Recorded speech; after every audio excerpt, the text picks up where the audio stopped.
Good evening.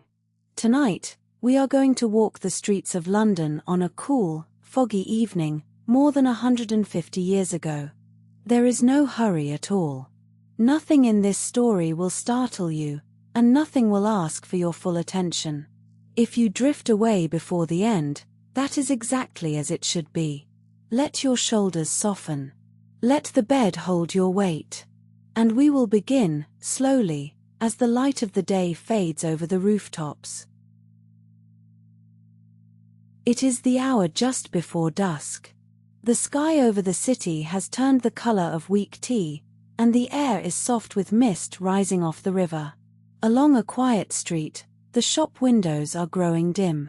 The shopkeepers are wiping their counters, one slow circle at a time, thinking of supper. And into this gentle grey hour walks a man with a long pole over his shoulder. He is not in a hurry. He has walked this street 1,000 times, and he will walk it 1,000 more. He is a lamplighter, and his work is only beginning as everyone else's is ending. At the corner stands the first of his lamps. It is a tall iron post, painted dark green, with a glass lantern at the top. Inside is a small gas jet, waiting. The lamplighter stops beneath it. He tilts his pole upward, gently, the way you might lift a spoon to stir something warm. At the end of the pole is a tiny flame, kept alive in a little cage. He touches it to the jet. There is the softest sound, barely a breath, and then a small pool of golden light spreads out beneath the lamp. He lowers the pole. He does not look back.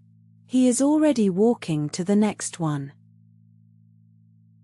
This was real work, done by real men, every single evening, in cities all across the world.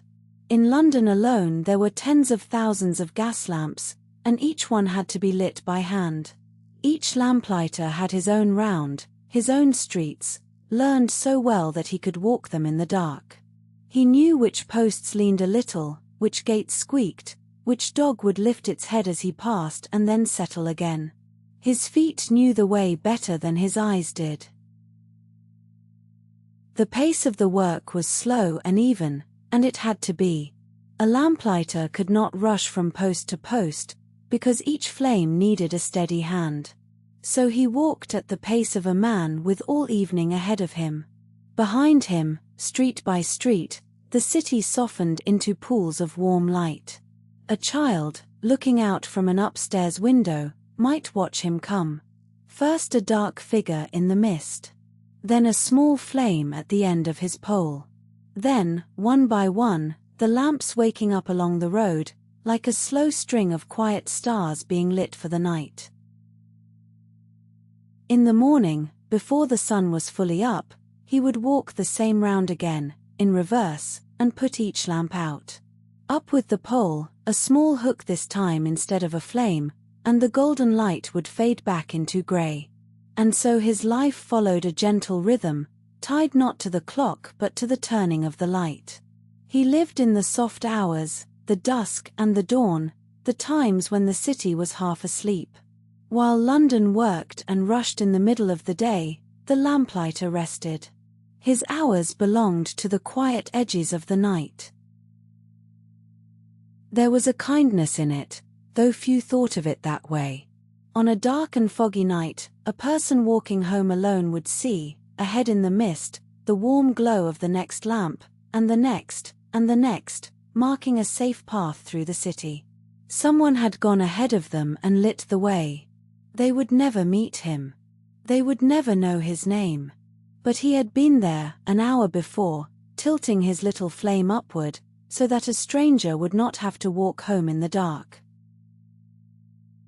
In time, the gas lamps gave way to electric ones, which needed no man and no flame, only the flick of a distant switch.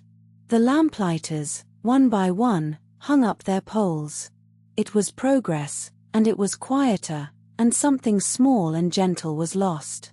But on certain streets, in a few old cities, the gas lamps still burn, and a few people are still paid to light them by hand, at dusk, one at a time. And if you are ever lucky enough to see it, You will notice how unhurried it is. A flame, lifted to a jet. A soft breath of light. And a figure moving on, into the mist, leaving warmth behind. Rest now. The lamps are lit, and the way home is soft and golden. There is nothing left for you to do but sleep.